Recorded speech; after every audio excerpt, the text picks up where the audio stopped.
Y a continuación vamos a iniciar nuestra agenda académica con el panel denominado Coyuntura Política y Económica Nacional e Internacional. El contexto macroeconómico es un factor clave para la toma de decisiones de inversión. Por esta razón, los expertos invitados a este panel compartirán sus perspectivas frente al entorno económico global y de América Latina. Nos acompañan y queremos invitar a la mesa principal los doctores Bruce McMaster,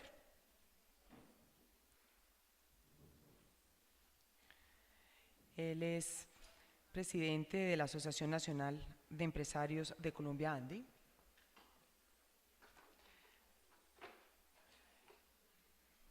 Vamos a recibirlo con un fuerte aplauso. Bienvenido, doctor Bruce. También nos acompaña el doctor Alberto Bernal. Él es estratega en jefe de XP Securities. Bienvenido, vamos también a recibirlo con un fuerte aplauso.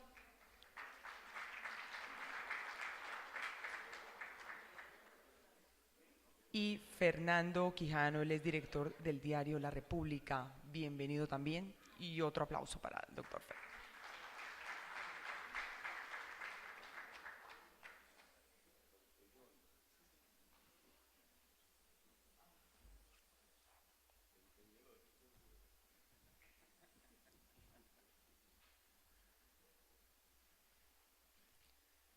Yo entonces le cedo la palabra al doctor Fernando Quijano, él es moderador de este interesantísimo panel. Adelante y tome usted la palabra.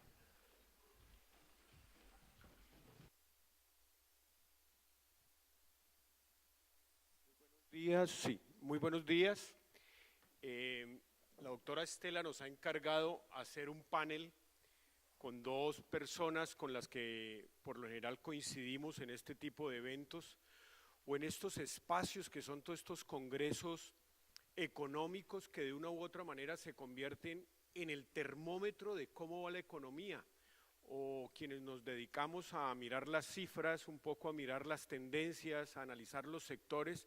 Estos espacios, estos encuentros de presidentes, gerentes, en este caso de las fiduciarias, nos permiten como verdaderamente preparar los mejores insumos para que los participantes de una u otra manera puedan hacer las proyecciones, puedan, digamos, revisar los números de lo que será este remate del año. Ya entramos fuertemente en los meses del BRE y ya nos aprestamos para alistarnos pues al último trimestre y obviamente ver, como es un mes de presupuestos, qué va a pasar para el próximo año.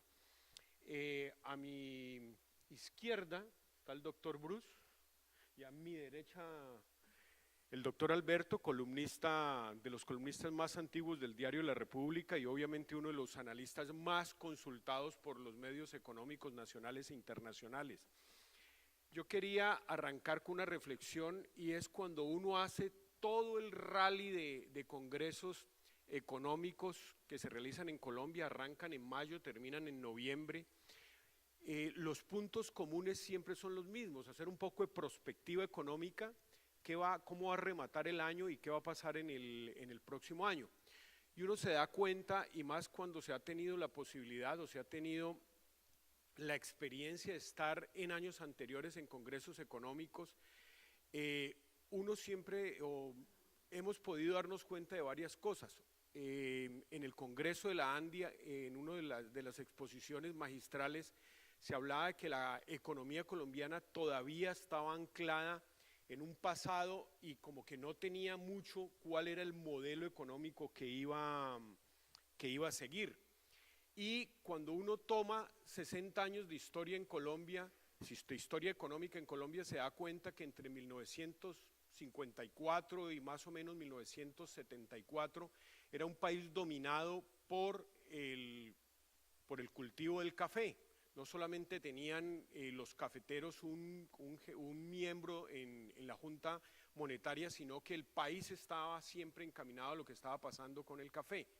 Entre más o menos al finales de la década del 80, mediados de la década del 90, de ser cafeteros nos creímos el cuento de ser petroleros y no entendimos la diferencia de que era un país con petróleo y que era un país petrolero.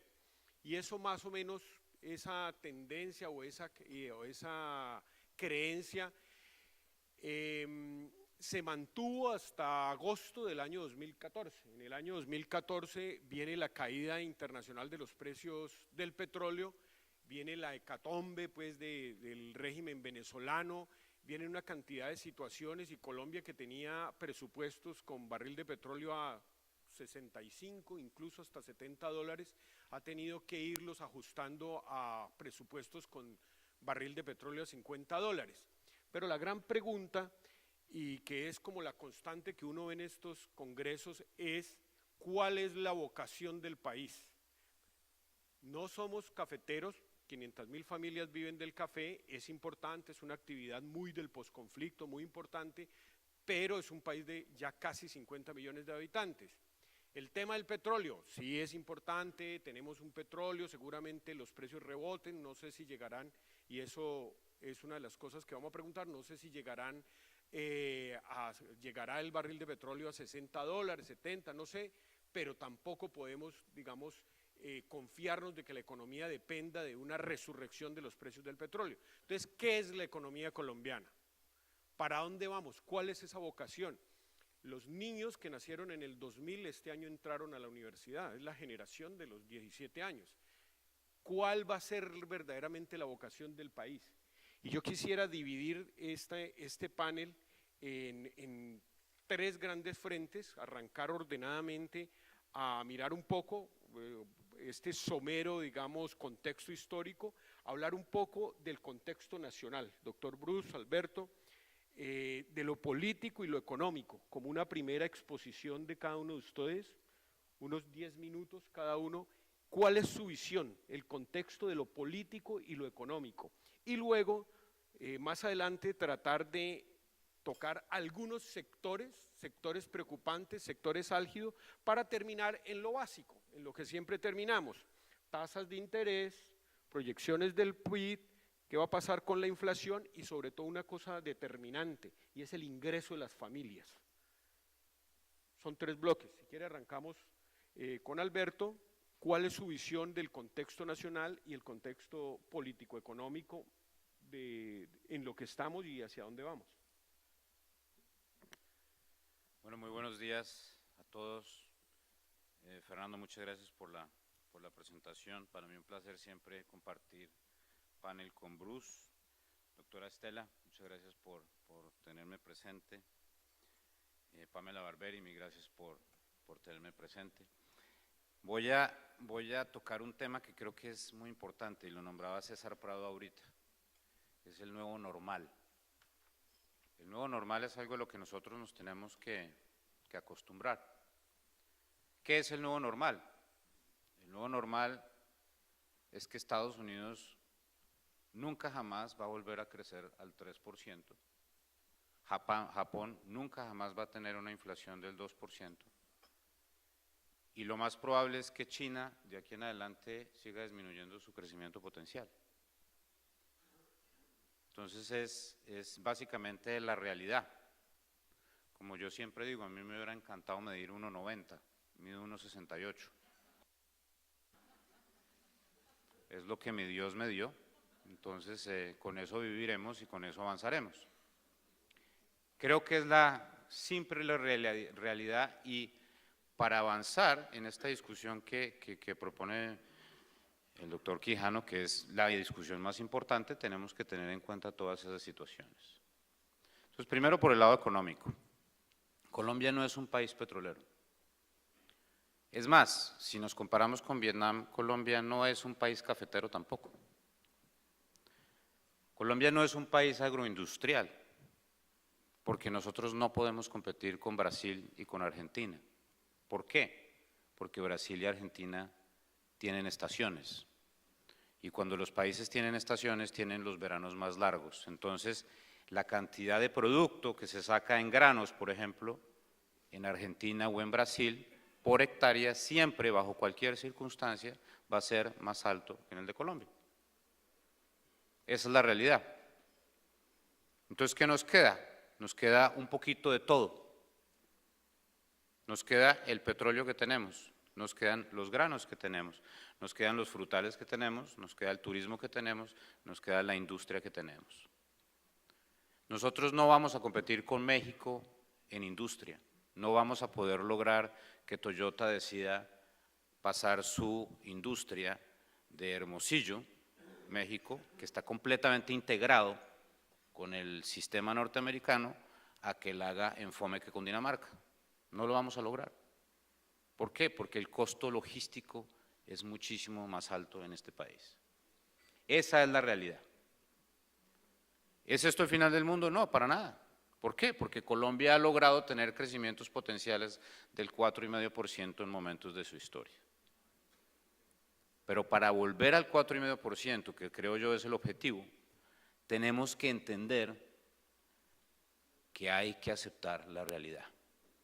¿Cuáles son los mayores problemas que tiene Colombia en este momento? Ayer mi gran amigo Andrés Pardo me hacía una pregunta, me decía, para usted, ¿cuál es el mayor problema de los próximos 4 años en Colombia?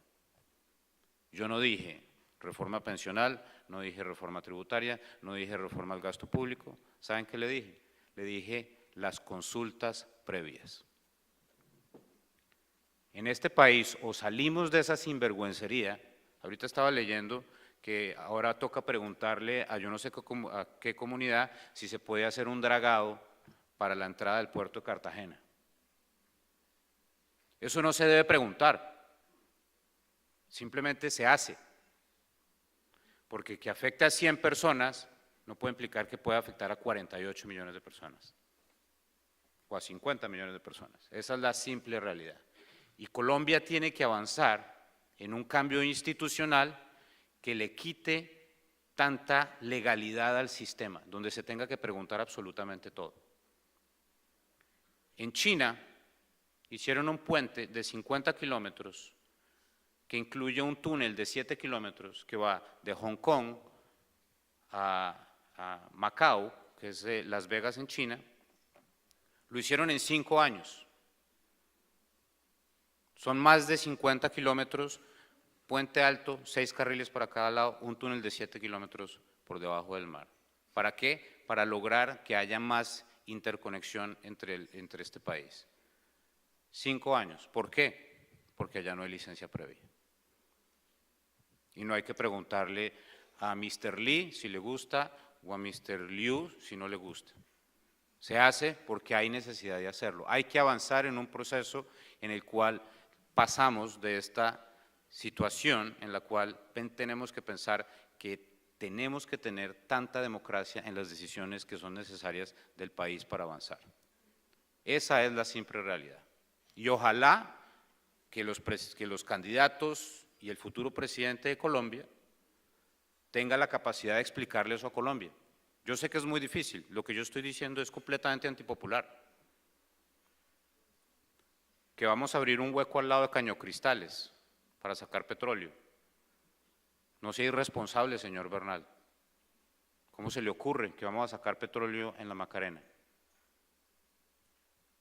Pues vaya y mire los tar sands en Canadá. ¿Por qué en Canadá tienen un buen estado de vida? Porque tienen unos niños que están todos con capacidad de estudiar, etcétera, etcétera, y de comer bien. Porque existe una industria fuerte de petróleo, a pesar de que Canadá no es un país petrolero. Canadá saca petróleo de los tar sands, que es una de las formas más ineficientes de sacar petróleo. Pero ese petróleo genera tanta regalía que da espacio para financiar ciencia, tecnología, colegios, educación, salud, etcétera, etcétera. Entonces nosotros tenemos que devolvernos a entender que bajo cualquier circunstancia vamos a tener que jugárnosla por el petróleo hasta que el petróleo se acabe, porque el petróleo se va a acabar. Yo le pongo que le quedan 20 años.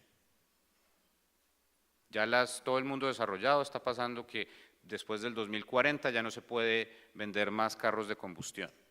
Usted quita carros de combustión y básicamente quita la mayoría del futuro del petróleo como industria. ¿Por qué creen ustedes que Arabia Saudita quiere hacer un IPO de Saudi Aramco? porque quiere coger la cantidad de dinero posible en este momento, porque sabe que eventualmente el mundo va a dejar de consumir hidrocarburos como está consumiendo en este momento, lo cual es muy bueno, porque a todos nos preocupa el calentamiento global. Pero nuevamente, nosotros dependemos de ese dinero para poder pagar la educación y la salud de los niños.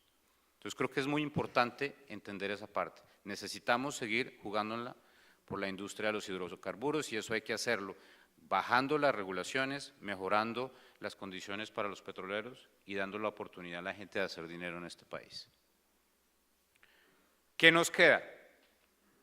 El doctor Bruce es un experto en eso. Él hizo un trabajo maravilloso que he estado leyendo en estos días sobre el futuro de la industrialización en Colombia. Hay muchísimo que hacer acá. No somos México, no somos Singapur, pero somos un país que mal que bien, a pesar de la violencia que hemos tenido, tenemos un ingreso de país medio y podemos seguir creciendo ese ingreso de país medio.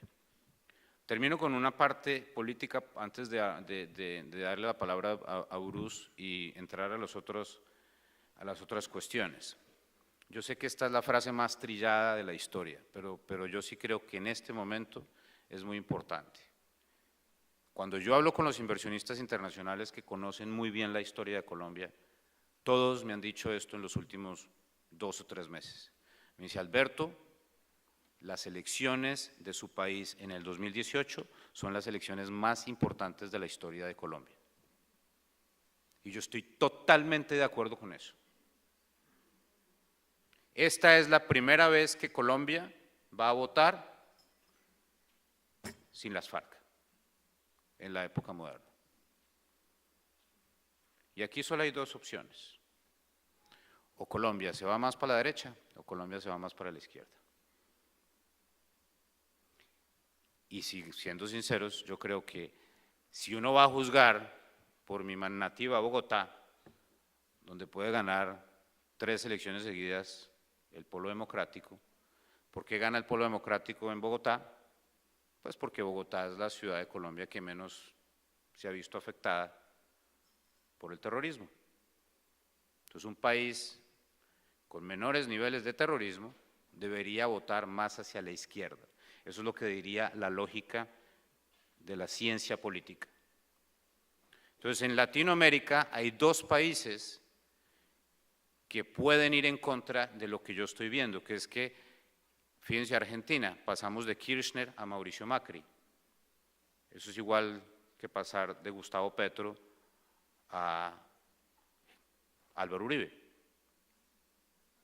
En Brasil pasamos de Dilma a Temer. Es un poco más centrista, pero para la derecha.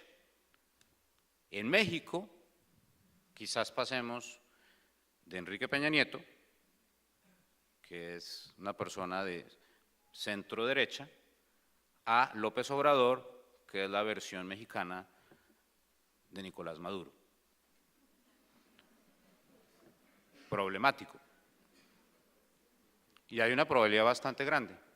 Y solamente hay otro país en Latinoamérica donde puede pasar algo similar.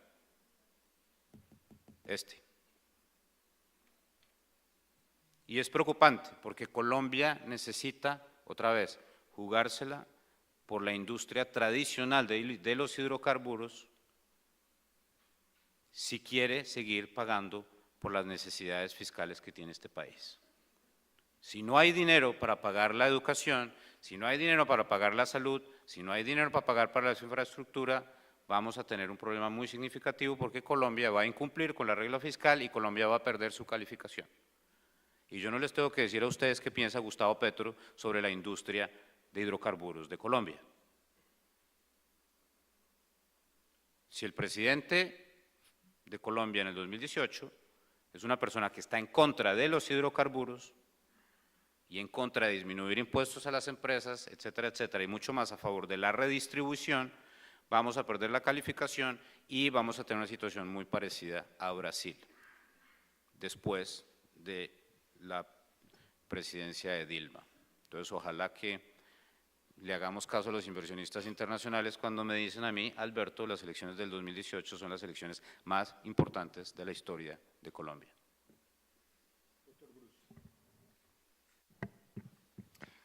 Bueno, buenos días a todos. Saludo pues a Estela especialmente, digamos, por su invitación, a Fernando, a Alberto, a todos los miembros de Asofiduciarias. Yo agradezco muchísimo esta oportunidad para conversar. Como dice Fernando, nos encontramos en foros de tanto en tanto, pero las cosas van cambiando, de manera que vale la pena que nos vayamos poniendo al día. Del foro, por ejemplo, de la Asamblea de la ANDI, que fue agosto, hacia acá han pasado cosas y ha habido cosas que vale la pena destacar, que yo quisiera en todo caso poner sobre la mesa. Me gustó muchísimo que hubiera hablado Alberto antes de que yo hablara, porque casi siempre le pone como el tono a la conversación. Entonces quizá yo hubiera dicho otra cosa y él hubiera comenzado a decir ese tipo de cosas, entonces hubiéramos quedado como hablando de dos cosas distintas. Voy a seguir un poco la línea de lo que él ha propuesto como tema de conversación, Fernando. Sí, el moderador está de acuerdo. El moderador debe estar de acuerdo, si no aquí somos dos.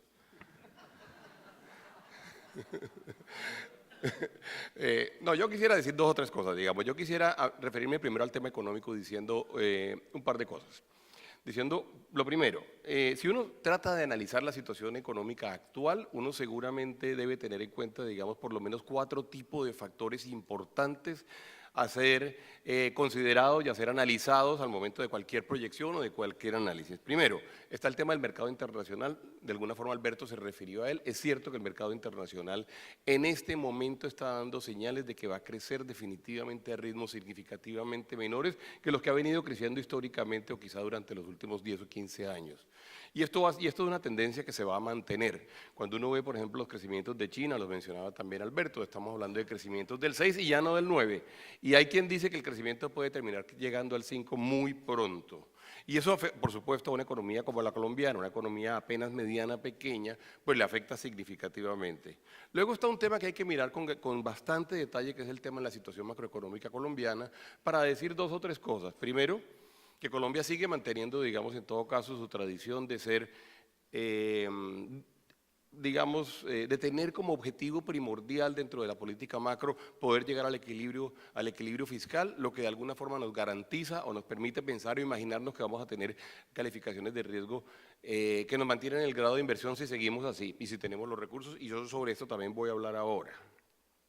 Luego hay que hablar, digamos, de la coyuntura de los últimos 6 u 8 meses, diciendo que efectivamente, quizá un poco más, porque realmente el segundo semestre del año pasado también fue regular, diciendo que desde el punto de vista de la perspectiva del consumo, desde el punto de vista de la perspectiva de la demanda, estos 10 meses han sido realmente malos, realmente malos para la senda que traíamos y para lo que nosotros queríamos que se fuera construyendo en un país como Colombia. Razones, Fernando quiere que al final lleguemos a hablar de tasa de interés y demás, podemos hablar de ello, pero razones, digamos, que hemos debatido, digamos, ampliamente, en donde definitivamente la política monetaria colombiana pues anduvo unos ritmos que no eran. Además tomó las decisiones como no las tenía que tomar. Adicionalmente el fine tuning fue un fine tuning equivocado en el sentido de que tanto reaccionar a una variable o a la otra. De eso hemos hablado ya permanentemente en otros foros, pero digamos si Fernando nos pone el reto, con gusto lo aceptaremos. Muy importante lo que ha venido sucediendo en términos de las expectativas y de la confianza de los consumidores. Colombia sin duda alguna se está viendo envuelta en un ambiente que no es propicio, que no es bueno y que adicionalmente efectivamente tiene un efecto muy grande sobre lo que realmente sucede en la economía. Ustedes ven lo que pasó, digamos, durante el primer semestre en términos de compras de automóviles, de compras de bienes durables, de compras de bienes intermedios o de televisores o de cosas relativamente grandes, pero también en algunos consumos, digamos, que son definitivamente líderes, como por ejemplo, o indicadores que son líderes como el tráfico en los centros comerciales y demás. El consumidor colombiano se vio afectado sin duda alguna por ese golpe tan fuerte que se le dio a la demanda durante los últimos meses. Tenemos la buena noticia es que tenemos ya algunos síntomas, digamos, de que las cosas han venido mejorando. Ustedes vieron La República, quien leyó La República el día de hoy, ve cómo, por ejemplo, en el foro de FENALCO ayer, en el Congreso de FENALCO ayer en Santa Marta se dice que el 30% de los comerciantes dicen que sienten que las ventas se han incrementado y eso pues es un indicador importante. Hoy saldrá el dato de crecimiento de industria que el DANE saca para el mes de julio. Esperamos que ese dato sea positivo después de varios meses. Parecería que el mes de julio va a ser un mes interesante. Sin embargo, yo a donde quiero llegar con todo esto es a decirles que estos son todos los análisis como muy de corto plazo y muy de coyuntura alrededor de una economía que en realidad tiene como otros tipos de análisis quizá mucho más interesantes que hacer, como son los que plantea de alguna forma Alberto, y es cuál es verdaderamente la vocación colombiana, qué estamos haciendo bien, qué estamos haciendo mal. Y yo diría que hay muchas cosas, digamos, en el largo plazo y en la estructura, digamos, de nuestra estrategia que ha sido bastante, digamos, por lo menos en mi opinión, bastante pobre. Colombia no ha tomado la decisión de qué tipo de economía quiere ser. A Colombia le apareció ese petróleo, digamos, que terminó llegando a 1 millón de barriles, en todo caso a final de la década anterior, digamos, alrededor del año 2010, 2012, tenemos 1 millón de barriles, pero de alguna forma fue una decisión casi que de una compañía en un sector particular, y que además se refería a un bien que es un no renovable que se iba a acabar, que se va a acabar allí, pero además se va a acabar como bien valioso en términos de lo que la sociedad quiere consumir. ¿Nos dio recursos? Claro que nos dio recursos. ¿Aumentó nuestros indicadores de crecimiento? Los aumentó. ¿Le dio más dinero al Estado? Le dio más dinero al Estado, eso es cierto. Pero la pregunta no es esa, la pregunta que tenemos que tomar todos los que de alguna forma estamos analizando o los que tienen la capacidad de tomar decisiones públicas y demás, es cómo queremos que sea Colombia en 10 años, cómo queremos que sea en 20 años y cómo queremos que sea en 30 años. Y la sensación con la que uno queda es que esa discusión no se da y siempre se deja para mañana, y un poquito es como la política del ya veremos qué sucede. Ya veremos qué sucede, se acabó de alguna forma, no se acabó el petróleo, pero digamos el precio del petróleo bajó, evidentemente eso hizo que los ingresos petroleros pasaran de 30 billones a 9 billones, el Estado colombiano se montó como tenía que montarse, porque efectivamente el gasto público es necesario, se montó, digamos, en un ritmo de gasto que contaba con esos 30 billones de dólares de petróleo. Hoy en día no los tenemos y entonces tenemos ese dilema de dónde sacamos el dinero, y entonces ahí tenemos todo el tema tributario y para dónde vamos y por qué hay esa transferencia tan grande de recursos del sector privado al sector público, siendo que el sector público es tan mal ejecutor del gasto y la eficiencia del gasto es tan baja. Esa decisión es una decisión que nosotros estamos proponiendo que Colombia tome y que la tome relativamente pronto, y que la tome en las cosas en las cuales verdaderamente tenemos alguna oportunidad. Yo estoy de acuerdo, nosotros no podemos ser los grandes productores de cereales del planeta, Colombia no tiene el clima para ser productores de cereales, pero tenemos muchas otras cosas que sí podemos hacer, lo que pasa es que tenemos que tomar la decisión. Esto me permite llegar, digamos, y voy a hacer 2 puntos más, pero me permite llegar a un tema, y es un poquito una hipótesis general que yo he venido planteando, es que Colombia no ha sido capaz de reconocer digamos, en la sociedad en general, no en el Estado, no en la clase política, no en los medios de comunicación, no ha sido capaz de reconocer cuánto le conviene al país que el aparato productivo, que el sector empresarial sea muy dinámico. Y esta es una discusión profundísima de economía política. Es una discusión de qué tan importante es para nosotros verdaderamente hacerle la vida fácil a quienes hacen negocios o a quienes son emprendedores. Colombia no ha tomado esa decisión. Por el contrario, ha generado, digamos, y se ha dejado meter en una pugna ideológica en donde actividad empresarial es sinónimo de capitalista, explotador, que además lo único que hace es extraer los recursos que son de todos y se los lleva. Esa discusión, que yo creo que es una discusión como de hace 200 años más o menos, porque esa discusión se dio en el mundo hace 200 años, hace 150 años, es una discusión que le ha hecho inmenso daño a Colombia. Porque aún economías como la economía china, son economías que reconocen hoy en día el valor de la actividad empresarial. La economía china, y ustedes ven lo que dice finalmente el gobierno comunista de China, o lo que dice el gobierno de Vietnam mencionado por Alberto hace un segundo, dice, nosotros tenemos una cantidad de retos sociales, nosotros quisiéramos eventualmente reducir la inequidad, pero nosotros tenemos que producir cosas que venderle al mundo. Bueno, esa decisión Colombia no se ha atrevido a tomarla. Y aquí llego al último de los temas, que es el mismo que mencionó Alberto, y es el tema de lo político. En esto nosotros tenemos que establecer un cambio verdaderamente en nuestro acercamiento a lo político. El doctor Fernando va ahorita a hablar del tema político, a hablar en profundidad. Yo tuve la suerte, digamos, de conversar largo con él ayer. Yo creo que me va a quedar, digamos, a ver con gran expectativa su charla. Pero yo sí creo que Colombia tiene que darse realmente la oportunidad de plantearle a los políticos realmente cuáles son las prioridades del país y que los políticos entiendan entiendan que efectivamente la responsabilidad que tenemos en Colombia en este momento es gigantesca. No solo con las elecciones del 2018, donde estoy de acuerdo con prácticamente todo lo que dijo Alberto.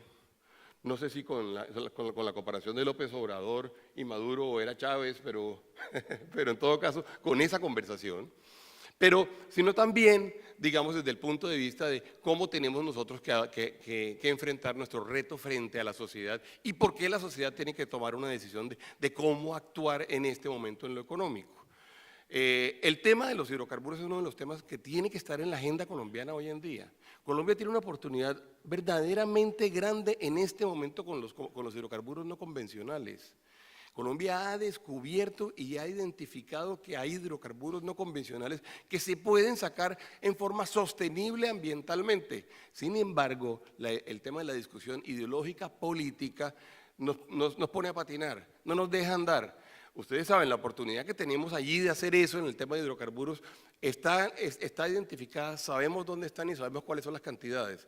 Lo dijo, de hecho, hace poco el ministro de Minas, lo ha dicho, lo dijo el presidente de Ecopetrol, que lo invitamos también a la asamblea de la ANDI y nos habló de los no convencionales.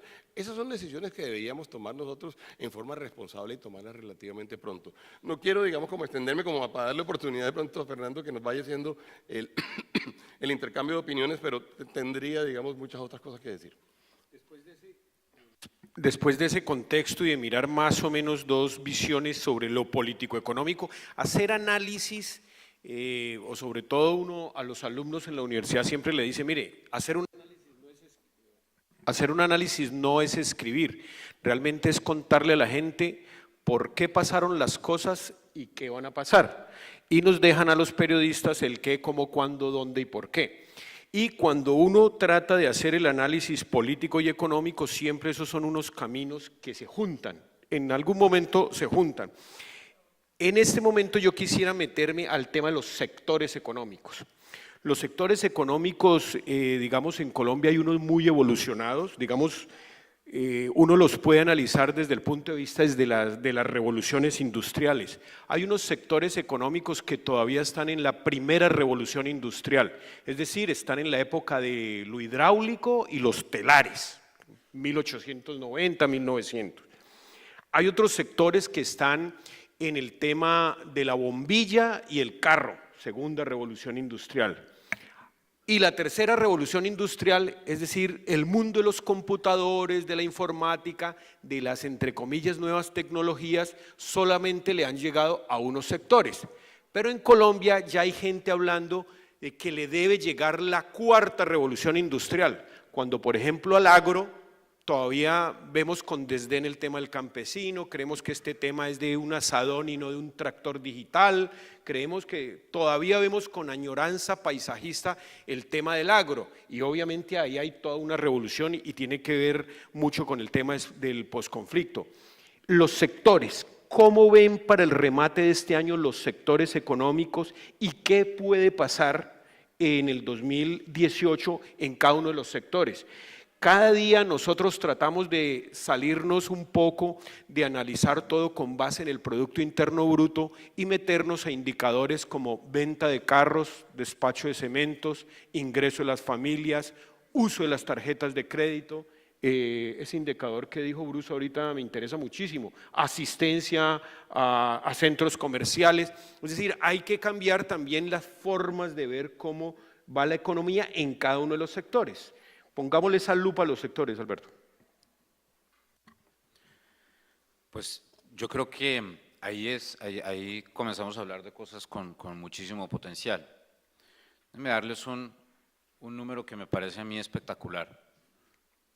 La compañía en la que trabajo yo es el broker dealer más grande de Brasil. En este momento ya tiene 450.000 cuentas activas de personas en Brasil, XP Investimentos, que es la base en Sao Paulo, tiene 450.000 clientes que son personas del común, que tienen 5.000, 10.000 reales, etcétera, y comienzan a comprar acciones de Petrobras, de Vale, de Itaú, etcétera, etcétera. México, todo el país, solamente tiene 250.000 cuentas activas en la bolsa de valores. una compañía en Brasil, tiene el doble que lo que tiene Brasil. Y nosotros solamente tenemos el 3% del mercado en Brasil. O sea que la capacidad de crecimiento es impresionante. Colombia también sigue en pañales en términos de la participación del público dentro del mercado de valores. Y nosotros tenemos una oportunidad inmensa. O sea, los fondos fiduciarios, 900 billones de pesos, si mal no recuerdo haber visto en la gráfica, es una cantidad de dinero. Hay mucho avance, digamos, en ese sentido, pero hay posibilidades de crecimiento en términos de retail en una forma impresionante, posibilidades de crecimiento adicionales en fondos de pensiones, posibilidades de crecimiento adicionales en private equity, posibilidades de crecimiento adicionales en fondos mutuos, etcétera. Entonces, para mí, el sector industrial en Colombia está a niveles de tercera revolución industrial, digamos, le cabe muchísimo más. Hay que entrarle al futuro sin miedo y avanzar con los robo-advisors y todas estas cosas y tratar de meter a más personas dentro de la economía para que generemos más retorno y más utilidades y por lo tanto más impuestos para el país. Entonces, para mí el sector financiero en Colombia está en una situación envidiable y lo único que tiene es capacidad a futuro.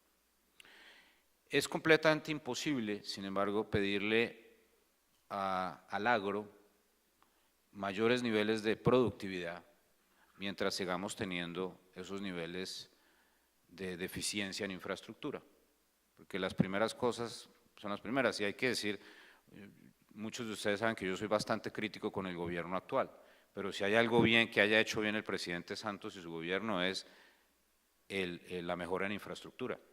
Sería necio no decir que ha habido mucho cambio, todos lo vivimos. Pero falta muchísimo más porque veníamos de un atraso absurdo. Entonces, hasta que no tengamos más infraestructura, vamos a tener problemas en términos de productividad en el nivel del agro. Rosario Córdoba tiene un estudio fascinante sobre la competitividad a nivel de agro. Un trabajador en Estados Unidos, en el agro, produce lo mismo que producen 7 trabajadores en Colombia. No podemos competir, punto. Y no es que el norteamericano sea más inteligente, no, lo que pasa es que tiene la I-95 o la I-10 al lado y puede sacar sus productos muchísimo más rápido. Y tiene unas instituciones más fuertes y además tiene tengo que decirlo, con la cuestión del huracán. 2 días después del huracán, ya todas las autopistas estaban limpias en Estados Unidos. Una capacidad de gestión impresionante del sector público y eso ayuda muchísimo para la productividad.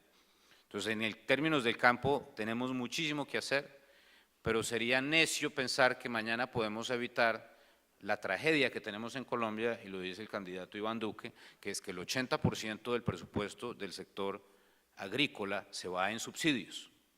Eso es una tragedia, pero va a seguir siendo así hasta que tengamos la capacidad de competir y solamente vamos a llegar a ese nivel cuando tengamos mejor infraestructura y tengamos mayor capacidad para tecnificar el campo, que yo creo que lo vamos a lograr, porque creo que los colombianos vamos a elegir bien en el 2018, Dios quiera, porque si elegimos al candidato que le encanta hablar de cómo el campesino ordeña la vaquita con el balde rojo, pues no avanzamos. Aquí lo que necesitamos es que no haya un campesino que ordeña la vaca, sino que haya una capacidad de financiar una máquina que ordeña la vaca. Y el campesino se vuelva, en vez de ser campesino, empresario. Y lo podemos lograr. ¿Por qué? Pues porque otros países lo han logrado. Y yo no creo que la persona promedio en Estados Unidos sea más inteligente que la persona promedio en Colombia, sino que tiene oportunidades totalmente diferentes. Entonces creo que en ese sentido también hay muchísimo que hacer. En términos, uno de los sectores que más me gustarían a mí, que yo creo que hay mucho espacio para avanzar en Colombia, es el sector médico, el turismo médico. Hay mucho por crecer en ese lugar y la necesidad de Estados Unidos y el mundo desarrollado de disminuir los costos en cuidado médico da espacio, muchísimo espacio, para hacer el famoso turismo médico, que Costa Rica lo está haciendo muy bien y otros países del mundo lo están haciendo muy bien. Colombia ha entrado poco a poco en eso. pero hay mucho espacio para lograr eso. Yo vengo de una familia de médicos y sé la calidad de los médicos que hay en Colombia, son excelentes. Todos los médicos que salen de Colombia les va extremadamente bien en el resto del mundo. Hay que mantenerlos acá y hacer las cosas bien, generando los incentivos necesarios para que vengan inversionistas internacionales a armar sus operaciones acá, para que la gente se venga a hacer los trasplantes de riñón acá, o las cirugías de cadera, o lo que tenga que hacer, y generar muchísimo más recurso en este país. Hay muchas formas, muchos sectores adicionales para competir, pero otra vez, la base de todo, y esto lo sabe Bruce, lo sabe Fernando, es la estabilidad de las reglas de juego y que todos los días no tengamos todo este viraje de visiones. Tomo un minuto más para hablar sobre un cambio institucional que yo creo que sería muy bueno que hiciéramos en Colombia en el futuro. En Estados Unidos hay una institución que se llama el Congressional Budget Office. Congressional Budget Office es una institución totalmente no partidista, que la financia el Congreso del país y contratan a gente como yo, que lo único que hace es hacer regresiones todos los días. Y son muy juiciosos en incluir 50% republicanos, 50% demócratas. ¿Cuál es el trabajo de ellos? Que llega cualquier político con una de esas maravillosas ideas, como disminuir la edad de retiro, porque la pobrecita la gente trabaja mucho, hay que disminuir la edad de retiro, a pesar de que estamos viviendo más, y el Congressional Budget Office mira eso y hace una estimación de cuánto costaría eso en términos fiscales. Con esas estimaciones se lo presenta a la prensa y la prensa hace lo que tiene que hacer en demostrarle a las personas por qué este proyecto funciona o por qué este proyecto no funciona. La reforma de salud del presidente Trump colapsa porque el Congressional Budget Office hizo los cálculos y le mostró al pueblo norteamericano qué iba a pasar con esa reforma. Si nosotros tuviéramos una institución en Colombia que tuviera la capacidad de mostrar científicamente cuánto cuestan las ideas, que muchas veces ideas fantásticas que salen de la clase política, tendríamos una capacidad de avanzar mucho más rápido. Por ejemplo, no tendríamos una licencia previa sobre si dragamos o no dragamos la entrada al puerto de Cartagena. Es que no puede ser. Si no dragamos, no entran los buques y no hay economía y no pagamos educación, no pagamos salud, no pagamos absolutamente nada de esas necesidades que tenemos en el país. Los sectores económicos, yo trataba de hacer que Alberto más o menos lo dejó esbozado, y es el sector financiero claramente se ha vuelto un jugador importante en su aporte al Producto Interno Bruto, y uno claramente podría decir que está entre la tercera y está preparado para entrar a la cuarta revolución industrial, pero uno ve que hay unos todavía en la edad de piedra. Sí, así es.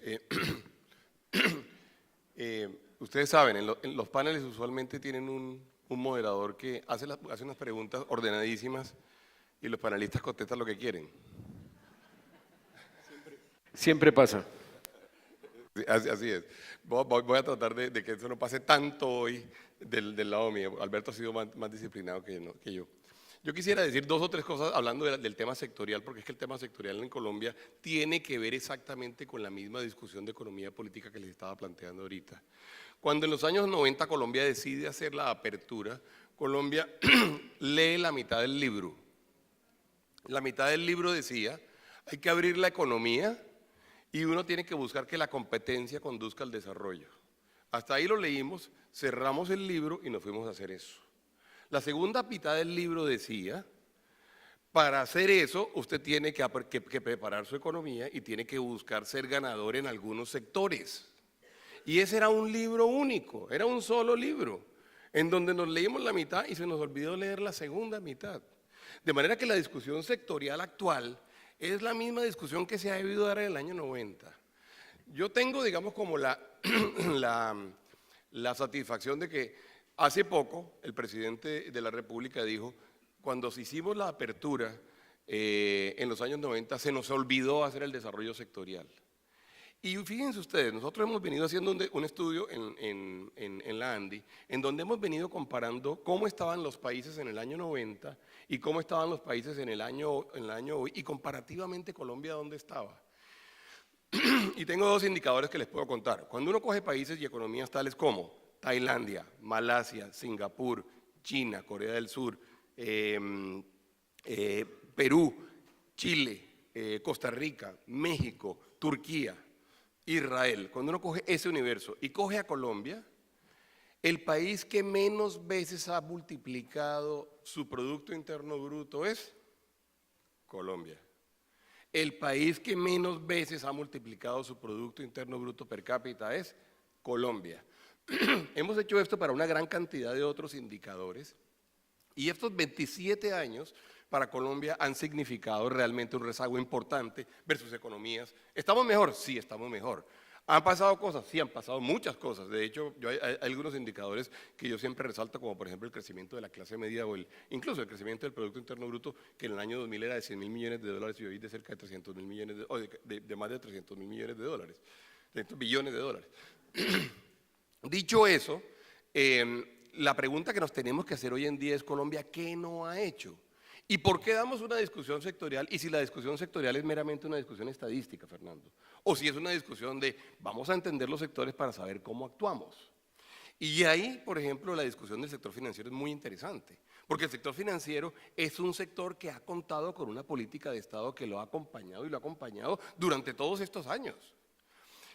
El papel de la superintendencia, el papel en su momento de Fogafín, el papel en general, digamos, de la sociedad estando allí, el Banco de la República acompañando al sector financiero.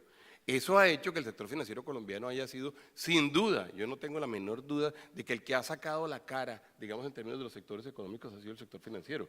No gratuitamente el sector financiero se encuentra presente en tantos países de América Latina en diferentes nichos, desde el sector de las pensiones hasta el sector bancario puro. Estamos en los ahorros de los ciudadanos de los países de Centroamérica. Tomamos los ahorros para el retiro de los ciudadanos, en Chile también, pero también estamos, digamos, en el crédito de consumo y en el crédito comercial. Ese es un ejemplo bueno. Y fíjense ustedes, en Colombia apareció como una corte muy fuerte de economistas, voy a decir esto, muy predominante, que creyó que efectivamente lo que había que hacer era la apertura y que con la apertura simplemente se producían todos los resultados. Cuando yo dije esto, que lo dije hace 3 o 4 años, se lo dije a Fernando alguna vez, publicó algo, me cayeron todos encima. Y entonces me dijeron, lo que pasa es que Bruce quiere volver al proteccionismo.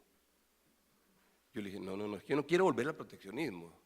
Yo la apertura creo que es necesaria, pero no es suficiente. Y es la mitad del cuento. Es en los primeros 10 capítulos del libro. Los otros 10 capítulos son los que tenemos que construir y no lo hemos construido. Pues bien, ha pasado un cuarto de siglo, oigan bien, un cuarto de siglo, que no es poquito tiempo, en los cuales el laboratorio o el conejillo de Indias pues no reaccionó como creíamos. Entonces, si el conejillo de Indias no ha reaccionado, y por eso le estamos hablando también a los precandidatos y candidatos, a los 44, 45 que hay hoy en día.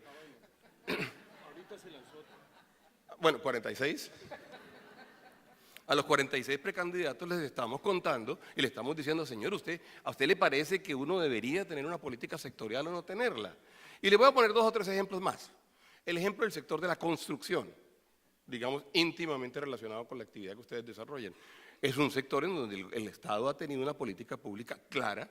Desde el profesor Kerry, todos los que fuimos alumnos del profesor Kerry, Lochlin Kerry, para los que no son economistas, el profesor Kerry, él decide, digamos, y él dice, y él propone, y se crea el UPAC, y ahí arranca la política del sector vivienda en Colombia, acompañada por el sector financiero. Veo dentro de los avisos algunas entidades que nacieron con las ideas del profesor Kerry, y el sector de constructores de Colombia es un sector, yo diría, notable, y le ha ido bien, y Colombia ha tenido avances importantísimos. El agro no ha ido bien, pero evidentemente ha tenido política. Ha habido una política, ha habido unas decisiones. Allá no ha pasado el laissez-faire, laissez-passer, allá eso no ha sucedido. Entonces, de alguna forma, y cada vez que yo digo esto, esos mismos economistas de hace 25 años me dicen una cosa simpaticísima, es que me dicen, es que nosotros sí lo pensamos así, pero lo que pasa es que ustedes han sido suficientemente buenos en capturar rentas y en generar, digamos, procesos de lobby que al final hacen que el modelo no funcione. Señores, el mundo es un mundo en donde la gente está luchando por desarrollar sus sectores y lo está haciendo con decisión. Ustedes han visto, por ejemplo, lo que ha venido pasando estos últimos días con Ecuador, la amenaza que hay eventualmente de que haya una retaliación, cosa que a mí me parecería, digamos, absolutamente absurda, pero lo hace el mundo. China misma, digamos, es un país con el cual uno tiene que tener siempre cuidado porque le manda los productos y se los manda a cualquier precio. México tiene una política, digamos, agresiva, por ejemplo, lo mencionamos ahorita, el sector automotriz en México tiene un PROSEC que lo acompaña y que de alguna forma le está funcionando. Perú, que la gente me dice, no es que en Perú abrieron todo, no, en Perú no abrieron todo. En Perú hicieron una gran cantidad de cosas en algunos sectores. Entonces, y cuando estoy diciendo políticas son, por ejemplo, ellos decidieron a desarrollar el agro. Dijeron, sí, pero eso tiene que ir acompañado con una política de riegos potente. Y vamos a regar nuestros desiertos porque además ahí tenemos una ventaja grande. Y ahí se producen una gran cantidad de los espárragos del mundo hoy en día, son los mayores productores de espárragos. De manera que a donde voy con esto es, hay una gran cantidad de oportunidades en sectores, lo decimos además en el libro, economía digital, agroindustria, definitivamente encadenamientos productivos, incluso en el sector automotriz, donde probablemente no vamos a hacer autos, pero autopartes sí podemos hacer. Tenemos una oportunidad en infraestructura, en hidrocarburos, en el sector servicios, en el clúster de la salud, que además es grande en Colombia. Colombia tiene un sector salud potente en muchos sentidos, tiene problemas de financiación desde el punto de vista del Estado, pero tenemos una cobertura amplísima y tenemos 50 millones de personas demandando productos. Dicho eso, todo esto tiene que estar acompañado por decisiones concretas de desarrollarse.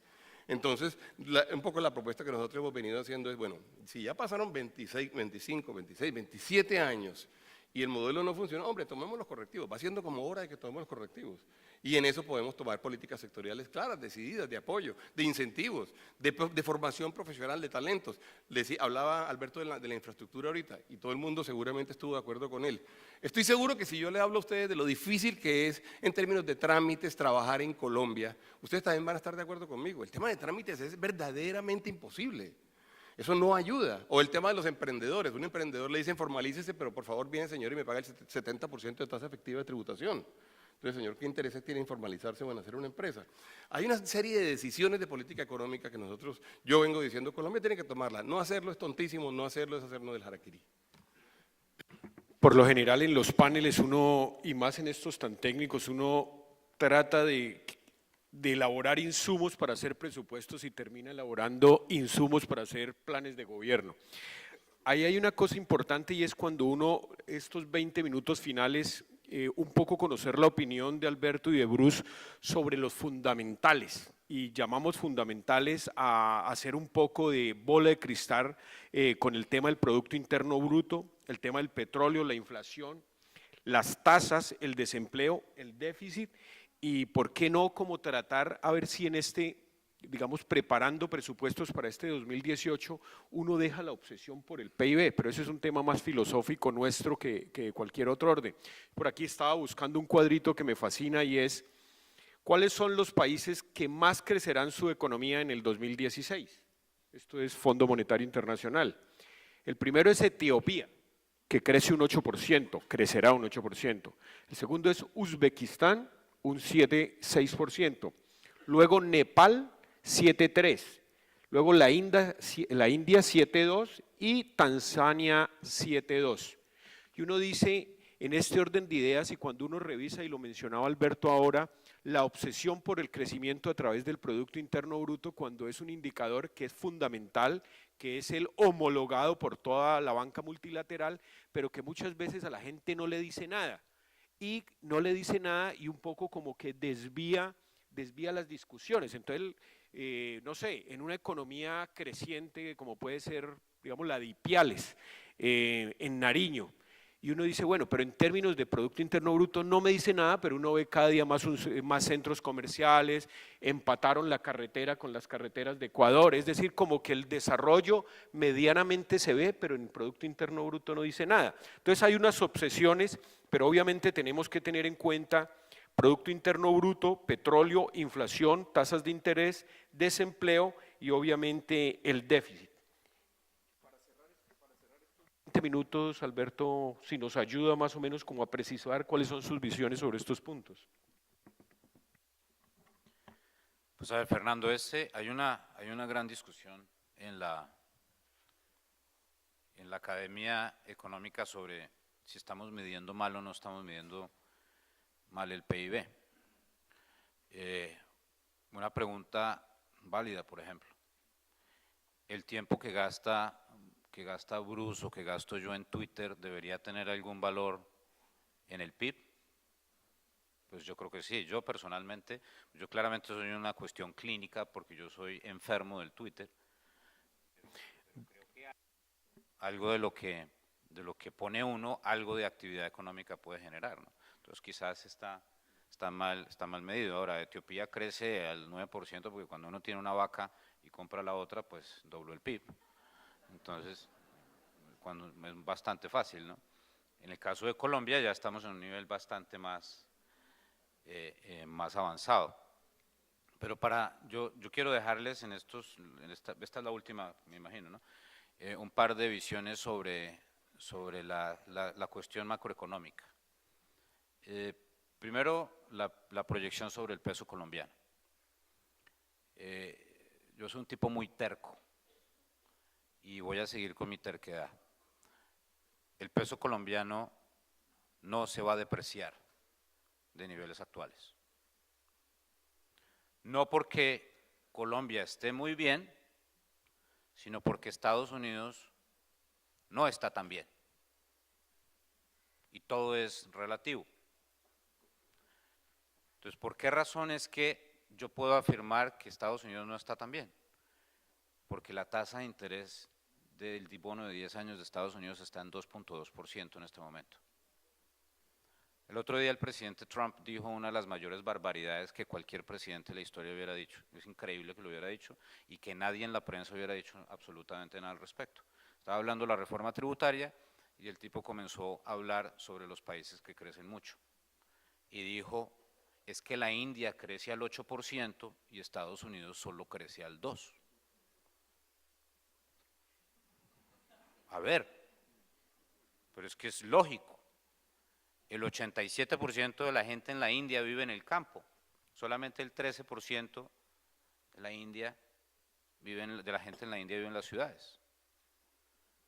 Todos los días en la India se venden 16.000 motocicletas, pero no porque sea una economía vibrante o grande o espectacular, sino porque hay 1.400 millones de personas. Y todo el mundo está pasando de ser extremadamente pobre a ser un poquito menos pobre. Por eso ese país crece a esas velocidades. Entonces Estados Unidos no va a lograr crecer al 3%. ¿Por qué? Pues porque no. Y porque hay, yo creo que ustedes de golpe los han conocido, hay una nueva versión de la raza humana. Se llaman los millennials. No sé si lo conocen. Esa gente es otro nivel, yo no entiendo. Son personas que piensan totalmente diferente. O sea, primitos míos, jovencitos, dice, ¿usted por qué trabaja tanto? Pues porque tengo que pagar colegios. Sí, pero ¿cuál es la utilidad que le saca usted a eso? Pues que tengo que pagar colegios, ¿cierto? No, pero ¿y qué se va a llevar al otro mundo? A ver, imaginaba yo teniendo esa conversación con mi papá, me hubiera, vaya y trabaje. Es otra visión totalmente diferente. Los millennials no compran carro, porque ¿para qué? Eso contamina. No compran apartamento, ¿por qué? Porque si compro apartamento no puedo conocer el mundo. El muchachito que me pone el micrófono en CNN cuando voy a hablar en el programa, tiene 26 años y ya conoce 48 países en el mundo. Y yo le digo, ¿cuál es el objetivo, David? Y dice, hombre, pues conocer todo el mundo, antes de los 40 años. Y para lo del ahorro, ¿y para qué voy a ahorrar? Y no va a tener familia, no, yo qué voy a tener hijos, ¿cómo le ocurre para ser como usted? Yo no quiero tener hijos. O sea, no quiero. Entonces, ese es el nuevo mundo. Esos niños no consumen como consumo yo, o como consume mi papá, etcétera, etcétera. Entonces vamos a un nivel de crecimiento menor. Haga lo que haga el presidente Trump, no va a lograr que la economía de Estados Unidos crezca al 3%. Estados Unidos este año crece 1.8, el próximo año crece 1.7, el año siguiente crece 1.6, 1.5, 1.4 y para abajo.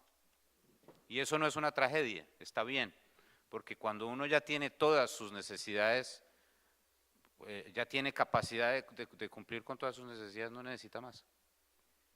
Por eso es que cuando uno va a Ámsterdam, uno ya en Ámsterdam no ve carros, sino ve bicicletas Peugeot de $12.000.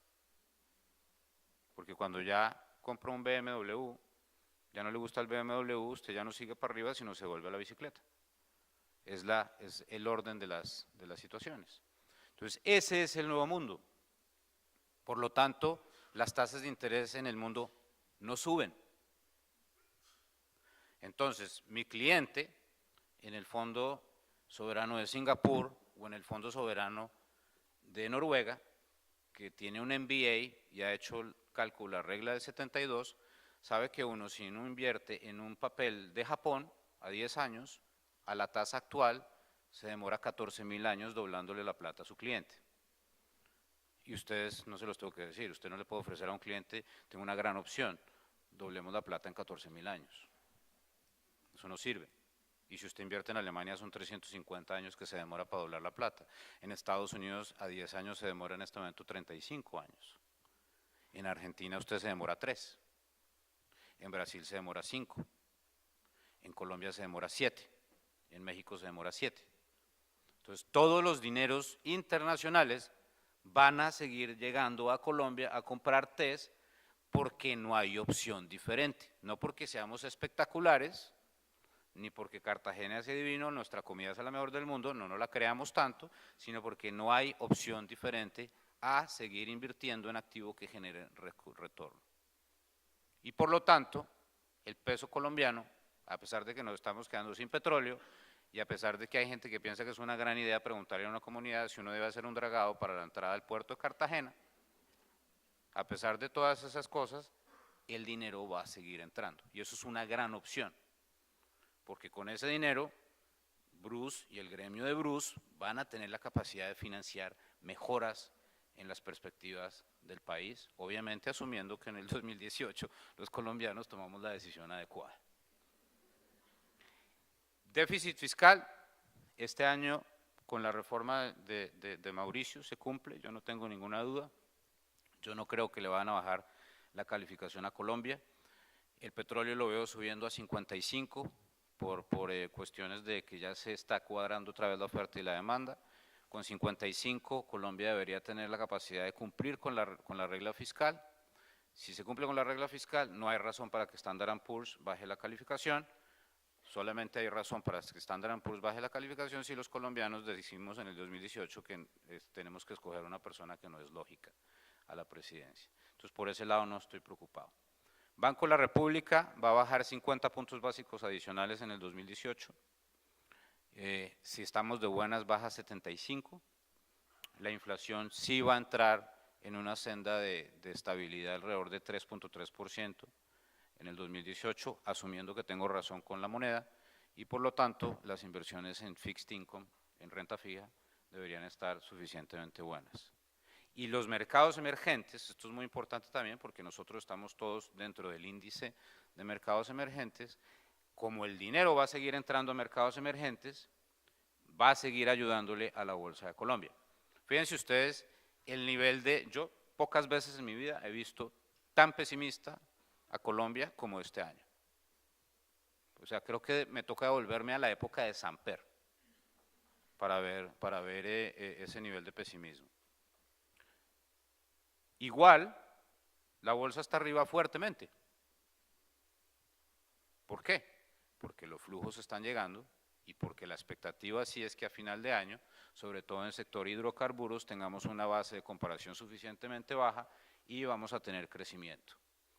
Y hay que decirlo, mi gran amigo Juan Carlos Echeverry, en algún momento la gente le va a reconocer el trabajo que hizo, porque lo que hicieron con Ecopetrol, siendo una compañía, en teoría, bueno, pues tiene participación privada, pero realmente es estatal, fue un gran trabajo de disminuir costos y volver a generar utilidades. O sea, Ecopetrol demuestra que sí puede haber una capacidad de manejar una compañía bien y no necesariamente todo tiene que ser como en el caso de PDVSA.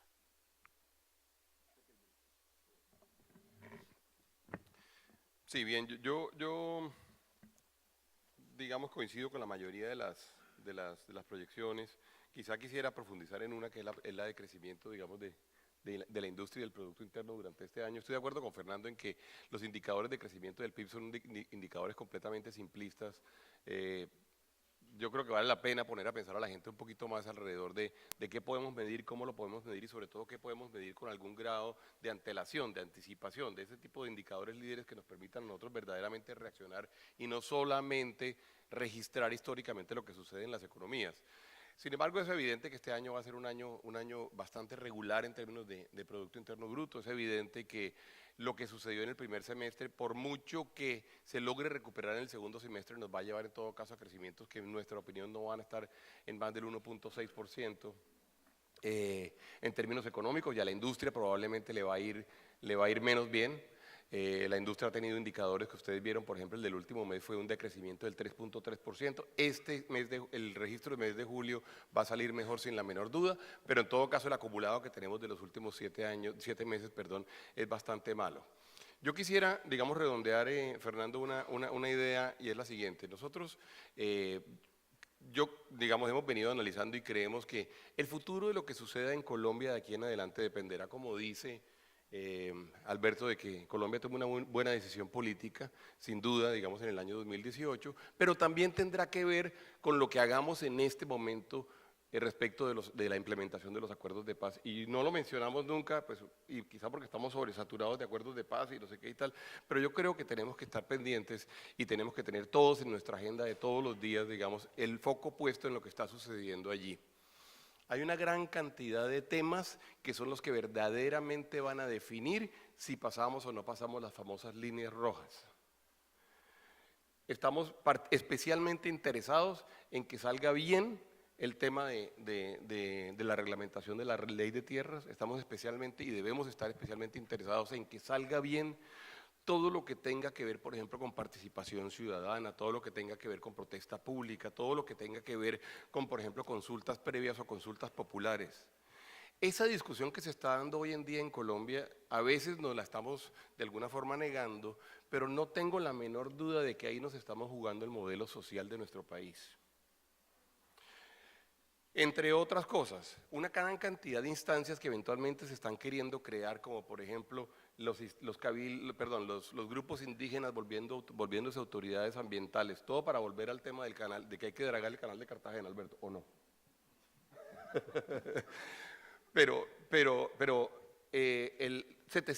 Usted, por favor, imagínense esto, 745 comunidades indígenas que cada una de ellas se convierte en una autoridad ambiental. Ese es un borrador de decreto que salió. Hasta ahora no ha sido promulgado, pero el decreto salió. El tema de la creación eventualmente de los cabildos abiertos. El tema de la creación de unas autoridades que van a definir el ordenamiento territorial.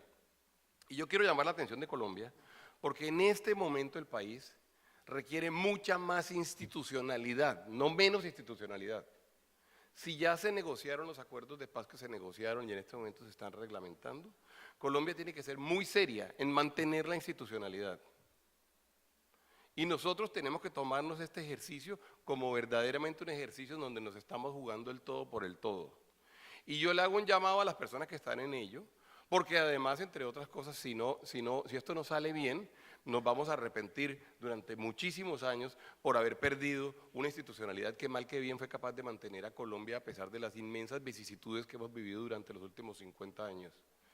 Colombia en este momento tiene que jugársela por ello y de eso dependerá que haya confianza inversionista, que haya efectivamente certidumbre jurídica, que haya un escenario propicio para que podamos invertir, que haya un escenario propicio para que podamos mantener como queremos, digamos, la estabilidad fiscal y por lo tanto la calificación de riesgo. Ese ejercicio es un ejercicio que se está dando durante estos próximos 6 meses y yo de alguna forma hago un llamado muy fuerte para que todos nos lo tomemos en serio, todos lo observemos, lo comentemos, lo critiquemos si hay lugar a criticarlo o lo apoyemos si hay lugar a dar comentarios positivos. No lo habíamos mencionado, Fernando, dentro de la agenda, pero yo creo que ahí nos estamos jugando una muy buena parte del futuro de nuestro país y tenemos que ser serios en ello. Finalmente, y muchas gracias Alberto, muchas gracias a Bruce, estamos con 2 minuticos para concluir. Yo siempre, después de escucharlos y sobre todo a Bruce, que lo he escuchado a lo largo de este año en varios congresos económicos, a mí me asalta siempre una preocupación desde el punto de vista periodístico. Nosotros siempre, o al menos en la República, tratamos de alejarnos de dos lunares que ha tenido históricamente el periodismo colombiano, y es el exceso de judicialización, que todo lo vemos con la óptica judicial, y el exceso Gabriel García Marquiano, de todo verlo con la mirada de la crónica, de la historia humana y todo esto, y siempre tratamos de acercarnos desde la información económica, y yo veo siempre en todos los análisis y en todos los analistas que Colombia no sale de una, que uno podría llamarlo, digamos, epistemológicamente, dicotomías económicas, y tiene que ver con que el gobierno salta cuando, como dice Alberto, seguramente y ojalá sea así, el barril de petróleo suba a $55, hoy no llega a 50, pero esa dicotomía se nos vuelve en tristeza cuando pasa al precio de la gasolina. O sea que no hemos alcanzado a celebrar cuando nos suben al otro mes el precio de la gasolina, y esa tristeza es efímera y se nos vuelve un premio como de consolación.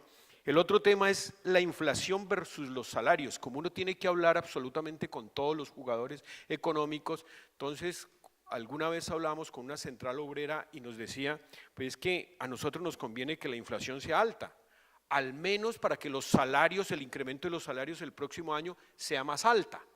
O sea, bueno, el gobierno pero más que el gobierno, la Junta del Banco de la República trata de mantener unos precios, digamos, controlados, pero a la hora del tema de los salarios, y esa es una discusión que se va a venir en las próximas semanas, es cuánto va a ser el incremento del salario mínimo. Ahí hay otra dicotomía, la segunda, la primera, petróleo versus gasolina, la segunda, inflación versus salarios, y la tercera es impuestos versus inversiones. Nadie quiere pagar impuestos, o más de lo que le corresponde o más de lo que tiene en este momento, pero todo el mundo exige carreteras, y ahí van las consultas previas. Todos los pueblos le están diciendo no al petróleo, no al carbón, no al oro, no a nada, pero eso sí, deme las regalías. Entonces hay una cantidad, digamos, de inmadureces de la reflexión económica que obviamente todo este tipo de eventos, y obviamente nos asiste el tema como medio de comunicación a tratar de explicar que el país debe crecer, pero también debe haber una madurez económica que tiene que ir en desarrollo. Muchas gracias a ustedes y muchas gracias a los panelistas.